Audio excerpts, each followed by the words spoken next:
नमस्कार, आप देख रहे हैं BP news Azamgarh Purvanchal YouTube channel. मैं विजय प्रताप यादव। आइए हम आपको ले चलते हैं खबरों की दुनिया में। दलित और पिछड़े वर्ग में पैदा हुए तमाम ऋषि महर्षि के चरणों में श्रद्धा सुमन अर्पित करते हुए करुणा के सागर भगवान बुद्ध हमें जीने का अधिकार देने वाले बाबा साहब भीमराव अम्बेडकर जी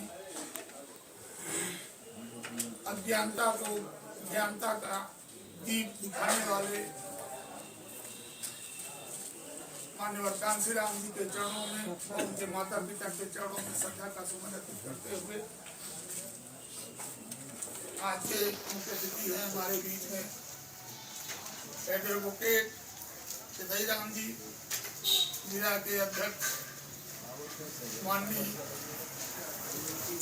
अरविंद जी, हमारे तमाम साथी हैं। ये लोगों का नाम लेने से समय ज़्यादा लगेगा।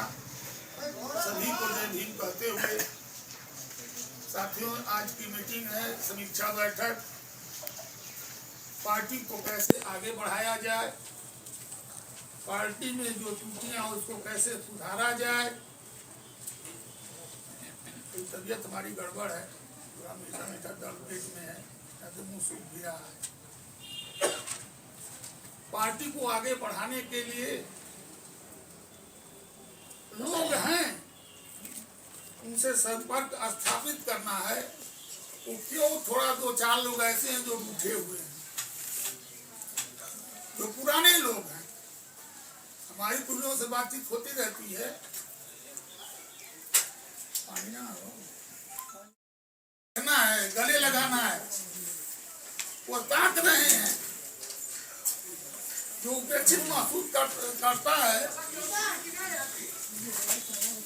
वो इसलिए कि हमारे पास लोग आए हमसे कहें जुड़े हैं लोग, लेकिन बड़ा बड़ा उनके अंदर कसक।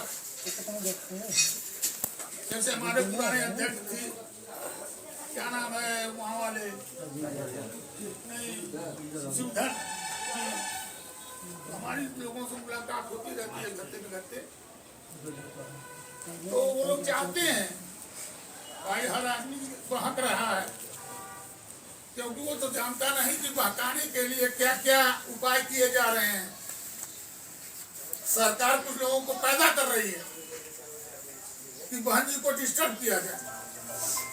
अरे बहन जी के हाथ पैर तो आप ही सब हैं। जब युवा बहकेगा, ये नहीं देखता है कि 4 दिन में हेलीकॉप्टर से कौन घूम रहा है, उसका फाइनेंस कौन कर रहा है। बिना पैसे के तो आप हेलीकॉप्टर से घूम नहीं सकते।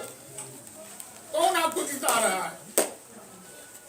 आपको जिता करके हेलीकॉप्टर दे करके घुमाया जा रहा है। किसका नुकसान करना है आपको? बहुजन का। बहुजन का नुकसान करने के लिए आपको पैदा किया जा रहा है। युवा यह नहीं सोच रहा है चमक चौध में कि हमें किस तरह से तोड़ा जा रहा है, नुकसान किया जा रहा है हमारे कौम का। क्योंकि बहुत से लोग माननीय कांशीराम जी साइकिल से घूमे, क्या उस समय भी अगर चाहती सरकार तो उनको खरीद सकती थी और इनसे ज्यादा सुख सुविधा दे करके उनको खरीद सकती थी, लेकिन उन्हें इनकार कर दिया। अपनी जवानी पार्टी को दे दी। ये सबसे बहन जी ने अपनी जवानी पार्टी को दे दिया, बहुजन समाज के नाम कर दिया कि जब तक मैं जिंदा रहूंगी बहुजन समाज के मिशन को आगे बढ़ाने के लिए मैं अपनी कुर्बानी। क्या उनका परिवार नहीं, क्या उनका परिवार नहीं हो सकता था? हम तो अपने परिवार में है, छोटा परिवार हो बड़ा परिवार हो, परिवार में रहते हैं। लेकिन बहन जी के आगे पीछे कौन है भाई? उनके आगे पीछे तो हम ही आप सब लोग हैं। हम जब छोड़ देंगे तो बहन जी कहाँ जाएंगे? उसको तोड़ने के लिए तमाम हथकंडे अपनाए जा रहे हैं। गाड़ी घोड़ा सुविधा, जाओ तो हमको गाली दो। अगर हम एक बार उल्टा बोल दे तो हम जेल में चले जाएंगे, सालों तक निकलेंगे नहीं। उनको दिया गया अधिकार कि तुम करियाओ, तुम अंदर करेंगे फिर कल बाहर कर देंगे, हेलीकॉप्टर से घूमो। डायरेक्ट आदमी को तोड़ेगा, नुकसान तोड़ेगा, नुकसान बहन जी को नुकसान करेगा। इसको सोचना हम युवाओं से कहेंगे कि अगर आप नहीं सोचोगे, मान्यवर कांशीराम जी जब बहुजन को जगाने चले थे, ओबीसी के लोगों को जगाए थे, माइनॉरिटी को जगाए थे, यही आजमगढ़ से रामकृष्ण यादव जीत के गए। दो दिग्गज यादव लड़ रहे थे, रामनरेश यादव और चंद्रजीत यादव। उस समय जनता दल की लहर चल रही थी, फिर भी रामकृष्ण यादव जीत के गए। और पंजाब से एक आदमी जीता था, लाखन जी। अब वहीं से पार्टी चढ़ने लगी। यादव समाज के बेटे को मान्यवर कांशीराम ने इनकी लोगों को पैदा किया यहाँ से, बाकी जगह देश में छोड़ दी। यही आपके गोपालपुर से लड़े थे, क्या नाम है उनका, श्याम नारायण जी जीते। दो बार गोपालपुर से करेली जीते, चंदेव करेली, मुबारकपुर से दो बार मंत्री बने। और पहली बार अंगद यादव जीते, वो भी मंत्री बने, वन मंत्री बने। राजभर समाज के लोगों को पैदा किया। जो बैटरी बनाने वाले, पंचर जोड़ने वाले, आपको यही अक्षयवर भारती थे, आपको याद होगा। क्या वो चुनाव जीत सकते थे? कहीं समईराम जी चुनाव जीत सकते थे, लेकिन आपकी ताकत थी। जब आपकी ताकत बनी थी तो बिना पैसे के लोग चुनाव लड़ रहे थे, जीत रहे थे। बहन जी का जलवा था। अंबेडकर के नाव पर तमाम दलित बस्तियों को बनाया, ओबीसी की बस्तियों को बनाया। आपको याद होगा कि बड़े बड़े अधिकारी लालटेन लेकर के दलित बस्ती में दौड़ते थे। एक कार्यकर्ता खड़ा हो जाता था थाने पर तो दरोगा जी अपनी गाड़ी से लेकर पहुंचाते थे, क्या दिक्कत। और आज आपको तोड़ा जा रहा है। इस दलित बस्ती में सामंती लोग घुस नहीं पाते थे, और आज क्या है, क्या कारण, कहीं कहीं हम कमजोर हुए हैं। उस कमजोरी को हमको खत्म करना पड़ेगा, फिर वही ताकत पैदा करना पड़ेगा कि किसी को घुसने की जरूरत ना हो।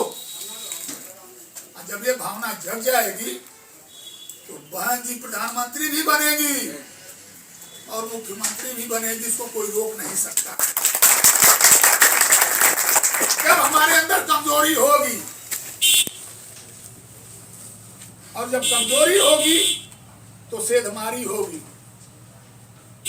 लोग लालच देंगे, और जब लालच देंगे तो हम खत्म हो जाएंगे। स्लो पॉइजन, कहा जाता है कि मीठा पॉइजन दे दीजिए, आएंगे तो कल खत्म ना होना है इसको। तो कुछ लोग मीठा पॉइजन लेके हमारे बीच में हेलीकॉप्टर लेके, गाड़ी, बढ़िया बढ़िया गाड़ी लेके आएंगे और हमें स्लो पॉइजन दे। आने वाले दिन में हम खत्म हो जाए, लेकिन वो ऊर्जा आपको बरकरार करनी पड़ेगी और हमें सबके बीच में बैठना पड़ेगा। यादव में बैठना पड़ेगा, राजभर में बैठना पड़ेगा, मलाह में बैठना पड़ेगा। जब हम पासा नहीं जाएंगे तो कोई सटेगा हमसे। उनके मरने में जाइए, उनके जीने में जाइए, उनके शादी विवाह में जाइए। अगर नहीं भी न्योता देते हैं तब भी जाइए। लड़की की शादी है, जाइए, सोराना दे दीजिए।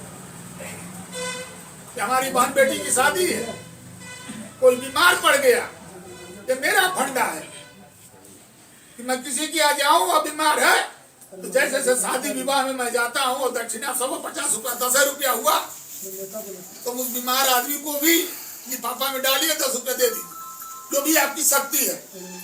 एक दिन का इंजेक्शन का काम हो जाएगा, एक दिन का सुई का काम होगा, दवा एक टैबलेट खरीदा जाएगा उसका।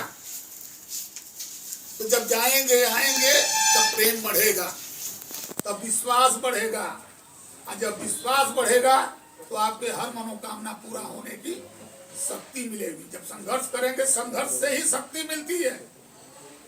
बहन जी वो लड़ाई नहीं लड़ी है। लड़ाई लड़ने के बाद ही उनको ये हाथ में आपकी ताकत आई है, वो ताकत आपने ही दिया है। और जब अपनी ताकत को दूसरे हाथ में बेच देंगे तो बहन जी खोखला हो जाएंगे, कुछ नहीं कर पाएंगी आपके लिए। मैं एक दिन देख रहा था, माननीय कांसी राम जी दे रहे थे, व्हाट्सएप पे आ रहा था, फेसबुक पे। मैं किसी को राजा नहीं बनाने आया हूँ, मैं अपना राजा बनाने आया हूँ। जो सदियों से दबे कुचले थे उनको जगाने आया हूँ। मैं उनको राजपाट में हिस्सेदारी नहीं, राजपाट में अपने स्वयं लोगों को लेना चाहता हूँ, देना चाहता हूँ। और उन्हें यह करके दिखाया। बहन जी को मरते दम पर जाके उत्तराधिकारी बनाया और बहन जी भी बखूबी अपने कर्तव्यों का निर्वहन कर रही हैं। तमाम लोग इल्जाम लगाते हैं, नए नए भाई तमाम लगाते हैं, लेकिन कभी ये नहीं सोचा बहन जी का भी घर बन सकता। एक जवान बेटी को अगर शादी ना करे तो उसको कितना इल्जाम झेलना पड़ता है। उन सब इल्जाम को झेलते हुए भी वहां के मान सम्मान को बढ़ाने के लिए, अपने कौम को आगे जगाने के लिए, जो सदियों से दबा कुचला गया था, जिसके कमर में हाड़ी बांधी जाती थी, जिसकी परछाइयां तक नहीं काटी जाती थी, जो लोग गोबर में से अनाज ढूंढते थे, उसके खिलाफ आवाज उठाया। 1935 में बाबा साहब भीम अम्बेडकर जी ने सोचा था कि जो हिंदू धर्म एक कुरीतियों से भरा हुआ है, कौन सा ऐसा धर्म है जिसको हम स्वीकार करें। और 56 तक, 35 से लेके 56 तक उन्होंने एक एक धर्म के बारे में जानना, सुनना, पढ़ना, लिखना। इसके बाद उनको समझ में आया कि बौद्ध धर्म एक ऐसा धर्म है जिसमें बराबर समता मूलक समाज, न कोई छोटा हो न कोई बड़ा हो। 56 में स्वीकार किया बौद्ध धर्म और उनके पीछे लाखों लोगों ने स्वीकार किया, जिसको आज भी मैं देख रहा था। राम की मूर्ति नहीं दे गई, जापान से कोई विदेश मंत्री आया था, बुद्ध की मूर्ति भेंट की जा रही है, राम की मूर्ति नहीं। आधी दुनिया से ज्यादा जो है बौद्धिस्ट है, चाहे चाइना हो, चाहे जापान हो, थाईलैंड हो। वहां कुशीनगर जिला देश के नाम पर बौद्ध देश लिखा गया, कुशीनगर का नाम, क्यों नहीं रामनगर लिखे। ये सरकार सबको दिग्भ्रमित कर रही है, युवाओं को बेरोजगार। आज कोई बोल रहा है युवा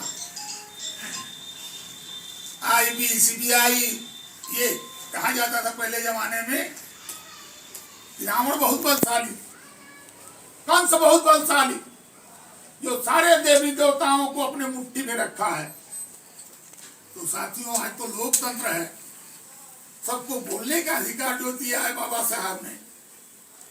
ऐसे समय में सारे संवैधानिक संस्थाएं, CBI, ED, BD, CD, जितनी संस्थाएं हैं, एक प्रधानमंत्री अपने हाथ की कठपुतली बना के रखे हुए, कोई नहीं बोल रहा है। अगर जब नहीं बोलेगा तो कुछ लोगों ने कहा है कि जालिम वहीं पनपते हैं जहां दब्बू रहते हैं। आज हम दब्बू बने हुए हैं। हमें वह ताकत पैदा करनी है 2007 वाली।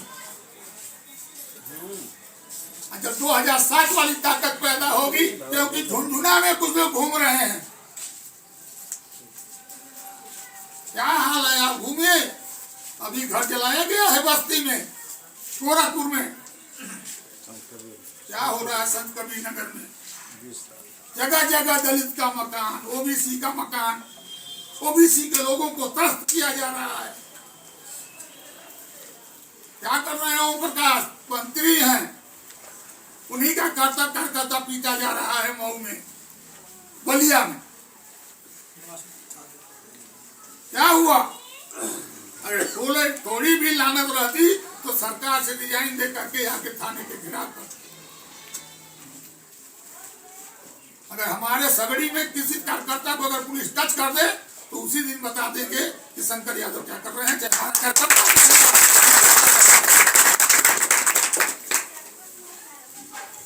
स्वाभिमान बेच करके सरकार की रोटी नहीं खाना चाहिए। निशा जी के क्या हुआ? हत्या हुई लड़के की। कार्यकर्ता था, गरीब था, क्या किया उन्होंने? कई लोग खुशहाल हैं, कई लोग खुशहाल हैं।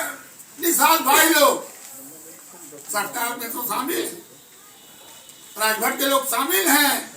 ओम प्रकाश जी, क्या मिल रहा है? अगर बसपा के शासन में जब मंत्री थे लोग, हाँ बिरादरी के लोग मंत्री थे, उस समय किसी को हिम्मत पड़ रही थी कहीं किसी कार्यकर्ता को थाने में जलील करने के लिए, चाहे किसी भी जाति का हो? आज मंत्री का ही कार्यकर्ता पीटा जा रहा है और जाके नमकीन काट रहे हैं लोग। तो आप अपनी ताकत को पहचानिए। ये सबको कमजोर करने में लगे हुए हैं। जब आप कमजोर हो जाएंगे, बहन जी कमजोर हो जाएगी, तो जैसे जगह जगह पीटे जा रहे हैं, झोपड़ियां जलाई जा रही हैं। जब बहन जी चलती थी लखनऊ से हेलीकॉप्टर से, तो पूरे उत्तराखंड जिस इलाके में जाती थी, उस इलाके के डीएम से लेके तमाम लोग थर-थर कांपते थे, थर-थर कांपते थे। वही दिन बुलाना होगा, तब आपकी ताकत वापस होगी। मैं यहाँ अपने वरिष्ठ भाइयों से भी कहना चाहूंगा कि जो जिले के, जो विधानसभा के जो कार्यकर्ता सम्मेलन चल रहा है, इनको बूथ से जोड़िए। इससे पहले भी कहा था, बूथ का कार्यकर्ता जब आएगा उससे भी बात करिए, उसको क्या दिक्कत है, दिक्कत क्या हो रही है। 1 महीना नहीं, 6 महीने को उनको बुला लीजिए एक बार। माननीय अध्यक्ष जी, जो बूथ के जिस विधानसभा या जिस ब्लॉक में करना, उस ब्लॉक का बूथ कमेटी का अध्यक्ष, बूथ कमेटी का महामंत्री, बूथ कमेटी का जो भी कार्यकर्ता हो, तो उसको भी तो हम लोग जाने पहचाने, वो भी हमसे डायरेक्ट तो मिले। हम आपको सबको जान लेते हैं, लेकिन जो हमारा असली लठबाज बैठा हुआ है, जो असली हमारा स्वाभिमान की लड़ाई लड़ रहा है बूथ स्तर पर, वो भी तो हम उससे मिले, वो हमसे मिले, आपसे मिले, सबसे मिले। तो इस पर भी थोड़ा आप लोग गौर करिए कि जो बूथ है, 10 लोग हों, 20 लोग हों, 200, मान लीजिए 414-15 बूथ है ना, 400 को बुलाएंगे, एक दिन बैठ के चाय पानी किया जाएगा, गले मिला जाएगा, वो अपनी बात बताएगा, हम अपनी बात बताएंगे, दोनों की बातचीत आपस में होगा तो तीसरा शब्द निकलेगा। और जब तक इस तरह से नहीं गए, हम मजबूत नहीं हो पाएंगे।